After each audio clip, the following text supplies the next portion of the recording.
Welcome to the deep dive. We're diving deep into something really essential today, especially if you're gearing up for exams. Mm. And hey, if you find these deep dives valuable, maybe pause for just a second. Hit that like button, share this with someone else who might benefit, and, follow or subscribe wherever you're listening. Yeah, that support really does make a difference for us. It absolutely does. It's how we keep bringing you this kind of focused content. And today's deep dive, it's specifically designed to help you tackle some key vocabulary. We're pulling directly from Day 1, Unit 1 of your source material. Right. And our mission here, it's really not about just memorizing lists of words. No, not about But it's about building a genuine feel for them. We want to see how they work in action, understand the nuances in, like, real sentences, the kind you'll actually see in reading passages and, on exams. Exactly. So we're going to use those actual examples and those true exam sentences you mentioned as our starting point, sort of build understanding layer by layer. Precisely. Think of it as building, like a web of meaning around each word, understanding its different sides and how it functions in context, not just in isolation. Okay, let's unpack this then. We're kicking off with words that kind of revolve around a core idea. The idea of doing something, that root concept of act. Right, that fundamental idea of performing an action or bringing something about. It's central to this first group. So first up is action. Basically, it's about behavior, right? The process of doing something. We all know that proverb, actions speak louder than words. A classic. Yeah. It really emphasizes that what someone does often tells you more than just what they say. It points to the tangible outcome of, well, maybe intent. And the exam sentence you pulled adds another dimension. Prior knowledge and interests influence the subsequent actions we take. Yeah, what's interesting there is how it connects our internal world, what we know, what we care about, to our external choices, our actions. It suggests our actions aren't just random. They're often shaped by what's going on inside us. There's often some volition, some intent behind them. Makes sense. What's inside kind of drives what we do outside. Okay, speaking of driving things, next we have activate. This means making something start working or become active. Yeah. I always think of like a burglar alarm being activated by movement. That's a perfect, really concrete example. Something's just sitting there, inert, and then a stimulus triggers it, makes it become active, makes it function. Right. But the exam sentence uses this idea a bit more abstractly. Curiosity activates creative minds. Okay, so curiosity isn't just passive. It's the thing that makes creative minds switch on, start working actively. Exactly. It's the trigger for that mental process. Like a catalyst. Precisely. It's the creative gears turning. Which leads us naturally to just active. This can mean, involved in doing things, or simply that something is functioning, busy. Your notes contrast playing with digital devices, maybe less hands-on, less physically active discovery, with more hands-on play. Yeah, that illustrates active meaning, physically engaged, participating. But then look at the exam sentence. It shows the words flexibility. The brain is as active during REM sleep as it is when fully awake. Wow. So there, active means the brain is just busy, functioning hard even though we're asleep. It's not about physical movement at all. Not at all. It's about internal processes being highly functional. That's fascinating how it shifts. It really is. And the source material also gives us related words here, like activist, someone who is deeply active in a cause. Very involved. And actively, the adverb, describing doing something in a very engaged, busy way. So an activist actively pursues their goals. Makes sense. It ties together nicely. Okay, moving on. React. This is about responding to something. Or in chemistry, it means undergoing a change. We see examples like people reacting strongly to big news. Right, like a political event or something. That's a social or emotional response. Exactly. But then the exam sentence is, the stock market reacts positively when companies tie CEO pay to stock prices. See, that's interesting because the stock market isn't a person, obviously. Right. But it still reacts. So react isn't just for people. It describes how any system responds to a stimulus or a change. So it's a broader stimulus response idea. Exactly, whether it's a person, a market, even chemicals, which brings us to the derived words. Reaction, the noun. The response itself. And reactor. The source mentions a nuclear reactor. Where a controlled nuclear reaction happens, so that connects back to the chemical change meaning of react. It does. It covers both personal responses and these more impersonal, systemic, or chemical ones. Got it. Okay, next. Exact. Two meanings here according to the source. Accurate or precise as an adjective. Very common. Like the colors were an almost exact match, and then also a verb meaning to demand or force. Let's focus on the adjective first. Yeah, the precise meaning. You need that for matching colors. Very little difference. Almost perfect. And the exam sentence uses it that way too. You should make shopping lists for your ingredients in their exact quantities. Crucial for cooking or science. Exact quantities. It stresses that need for perfect accuracy. Right. The source mentions the verb to exact, like demanding something, but it feels less common and there's no example here. Yeah, good to be aware of, but the adjective is definitely the main one to know. But the derived adverb, exactly, that's everywhere, often stressing precision, right? Like, this year marks exactly 2 centuries since its publication. That exactly just nails it down, no doubt. Not roughly 200 years, precisely 200. It really intensifies the accuracy. Okay. Then we have actual, meaning real, existing in fact. My example was the actual cost was higher than we expected. Yeah, actual is key for that contrast between reality and maybe an expectation or an estimate or just how things seem. The actual cost is what you really paid. And the exam sentence is similar. Their methods do not attempt to estimate the actual biomass. So they're not guessing. They're trying to measure or understand the biomass that actually exists, the real stuff. Right, and the derived word actually often pops up to introduce something surprising, maybe? Or a contrast?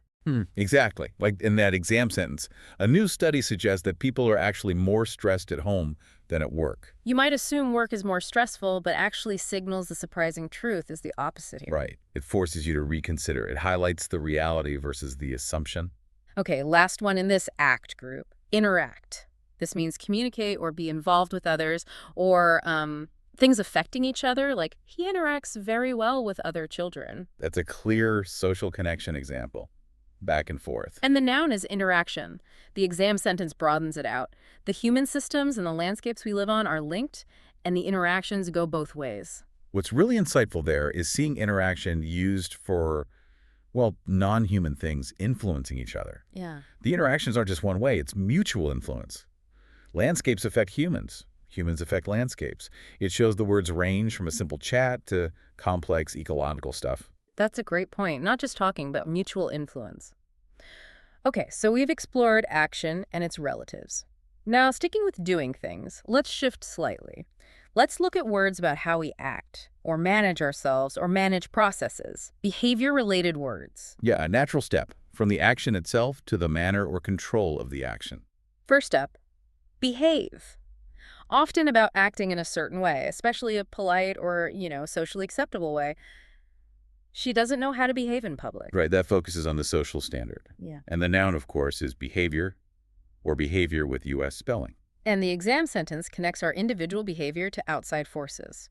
There's no doubt that our peer groups exert enormous influence on our behavior. Yeah, this highlights how the way we act, our behavior isn't just internal.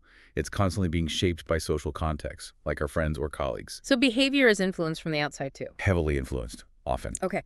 Next, conduct. Now this one's interesting. Multiple meanings. As a noun, it can mean behavior, often more formally, like the sport has a strict code of conduct. A code of conduct, yeah. It sets out the expected rules, the standards for behavior in a specific setting. Then, as a verb, conduct can mean to organize or carry out something. The exam sentence uses it like this. The school board is responsible for conducting public hearings. So here, conducting means running it, managing it, organizing the hearing, taking charge of making it happen. Right, and the source notes other verb meanings too, like directing music or transmitting electricity. Exactly. Which leads to derived words like conductor, someone who directs, like an orchestra conductor, or something that transmits, like a copper wire. Or the person on a train. Right, or a semiconductor, crucial in electronics. The source mentions the semiconductor industry. Wow. So conduct links rules for behavior, running meetings, leading music, and physics. It shows how one word can bridge concepts from social norms to, physics. Our third word in this behavior set is direct. The source focuses on the verb to guide or command. The project managers direct the day-to-day operations of the project. Yeah, that's about providing guidance, leadership, Yeah. steering the activity towards the goal. They're managing the flow. And the derived word is directly, meaning in a straight, immediate way. Instead of directly saying no to your boss, you should find out what is in your boss's mind. Directly there means, straight up, without beating around the bush, without intermediaries, just saying it. Okay, so we've got action, managing our behavior. What often fuels all that? Goals, right?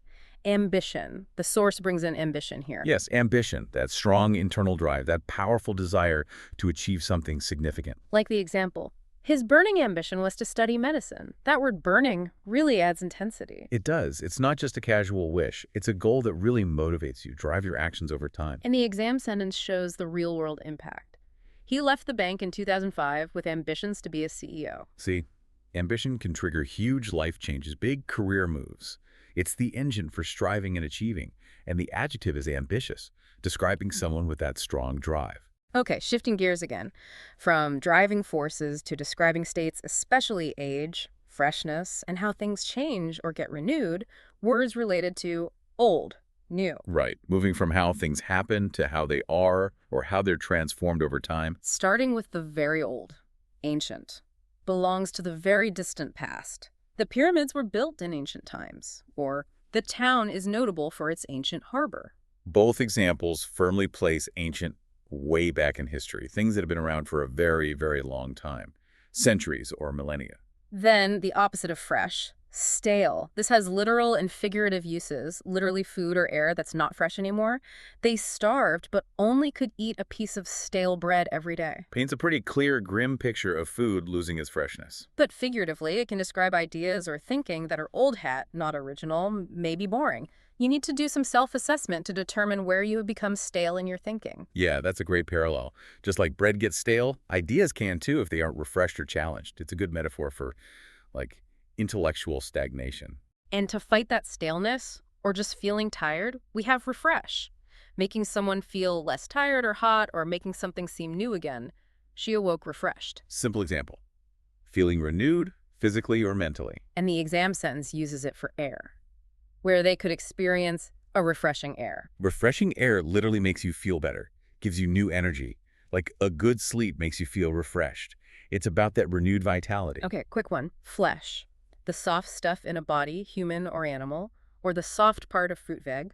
The flesh of the peach is sweet and juicy, or the flesh of this apple is fresh. Yeah, pretty straightforward literal uses. The physical substance, the tissue. Right. Now back to making things new. Renew.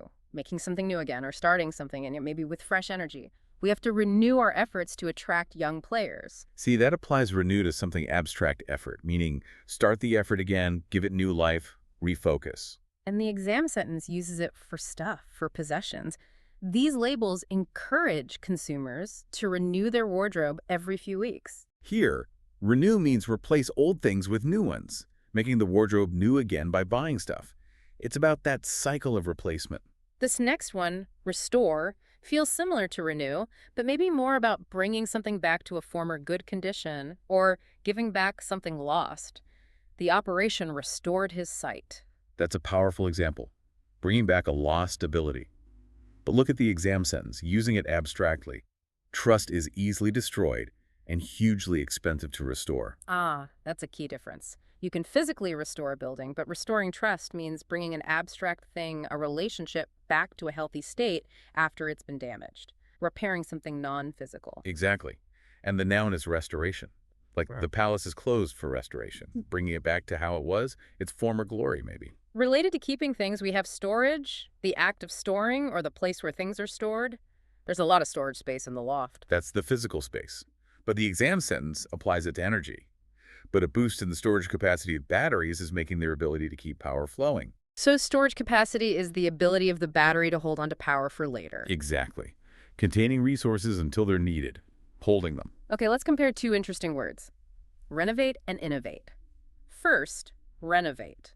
This seems specific to repairing and improving buildings usually. They spent the summer renovating the farmhouse. Right. Renovate is taking something old or worn out and making it better, improving it, fixing it up, but it's still fundamentally the same thing. The farmhouse is still a farmhouse, just a better one. So how is that different from innovate? Well, innovate is about introducing something new. New methods, new ideas, completely new products. The company can once again innovate its way out of tough economic times. Ah, okay. So renovate improves what exists. Innovate creates something that didn't exist before. You renovate an old house. You innovate by inventing a whole new type of house, maybe? Exactly that distinction. Innovation is about originality, novelty. The noun is innovation, and the exam sentence connects it to mindset. The first thing needed for innovation is a fascination with wonder. That's cool. It suggests that being curious, being fascinated, is like the seed for creating something genuinely new or innovative. Right. Innovation doesn't just happen randomly. It often starts with that sense of wonder. Links curiosity back to activating minds, too. It does indeed. It connects that intellectual curiosity directly to creating novelty. Okay, last one in this old new group. Recur. To happen again, especially repeatedly. Certain fevers recur at regular intervals. That's a medical example of something returning periodically. The exam sentence applies it mentally. Cartwright believes one can exercise conscious control over recurring bad dreams. So recurring bad dreams aren't just once, they happen again and again. The word stresses the repetition. Yes, highlights that pattern of happening over and over, often something undesirable. All right, let's move to our next section. Words about control. Managing things, directing them, keeping them in check. Understanding how influence works, how limits are set. Starting with curb. This can be a noun, a check or restraint, or a verb to restrain, to keep in check. He needs to learn to curb his temper. That's the verb. Actively controlling or restraining something undesirable, like anger. And the exam sentence uses the noun. Curbs on business method claims would be a dramatic about face. So here, curbs are the restrictions themselves, the limits put in place to control or reduce those claims, like a barrier. Got it. Noun is the limit, verb is the action of limiting. Exactly. Okay, next control word, steer. Guiding or controlling movement, literally like a car, or figuratively. The exam sentence is figurative. This growth leader is also responsible for keeping the team focused on moving forward and steer them clear of distractions. What's interesting here is using steer for managing a team's progress. The leader steers them, guides their focus, keeps them on track, and helps them avoid obstacles to distractions. So it's about directional control of a group or a process. Precisely. Guiding the course. Paints a good picture of leadership. Okay, final group for today. Let's look to more sharing the Laward ending. Sometimes looking at suffixes helps see connections. A different way to group them, yeah. Looking at structure. First, award. Usually a formal prize or recognition for achievement, noun, or the act of giving it, verb. She was recently honored with a Lifetime Achievement Award. That's a clear example. A formal honor, a prize for significant long-term accomplishment. And the exam sentence. A Town of Culture Award could become an annual event. Again, award as a recognized prize, a formal mark of distinction. Here, for a town's cultural merit. Okay, closely related. Reward. Something given for effort, service, or achievement. It can be a prize, but seems broader, maybe includes compensation. You deserve a reward for being so helpful. Exactly. Reward feels broader. It's something given back for effort or help. Doesn't have to be a formal ceremony, though it could be. The exam sentence kind of highlights a potential difference. Scientists need journals, so they will supply the articles without monetary reward. See here, reward specifically means money, payment. It shows reward can cover compensation for work, whereas award is usually more about honorific recognition, a prize. So they overlap, but reward has that stronger link to return for service or payment sometimes. That's a good way to put it. Okay, last word, awkward. Several meanings here. Causing difficulty or social embarrassment, or being clumsy. After he spoke, there was an awkward silence. That's the social discomfort one. The silence felt difficult, embarrassing for everyone. Then the exam sentence uses it differently. If you feel awkward being humorous, you must practice so that it becomes more natural. Here, awkward means feeling unnatural, uncomfortable, maybe clumsy while doing something like trying to be funny, that lack of ease or grace. Right. And the source also mentions it can mean like difficult to handle, like an awkward shape, or physically uncomfortable. Yeah, those two. So socially uncomfortable, clumsy in action, or physically difficult to uncomfortable. It covers a bit of ground. Wow, what a journey through just day one. We've hit words about action, behavior, ambition, states of old and new, control, and even recognition and difficulty. And hopefully by working through them like this, using real examples, those exam sentences, you're not just getting flat definitions. You're seeing the words in context, how they play with other words in a sentence, grasping those subtle meanings, which is so crucial for, deep reading comprehension. Exactly. This whole process helps build that richer vocabulary network in your mind. It prepares you not just for tests, but for actually understanding complex texts properly, getting how words function. Which leads to a thought for you, the listener, to maybe take away. Yeah. Thinking about curiosity and activating things, how can you actively frame your own vocabulary learning? maybe less like a chore and more like an engaging interaction with English itself. Ooh, I like that. Turn the task into an interaction. That's definitely something to think about. Well, thank you so much for joining us for this deep dive into Day 1 vocabulary. We really hope it helps you master these words. Keep practicing, keep noticing the language all around you. And please do let us know how it's going. Share this deep dive if you found it useful. Maybe drop a comment with your own sentences using these words. Get creative. Or suggest what else you'd like us to dive into. Your engagement really does fuel these discussions. It really does. Until the next deep dive then. See you then.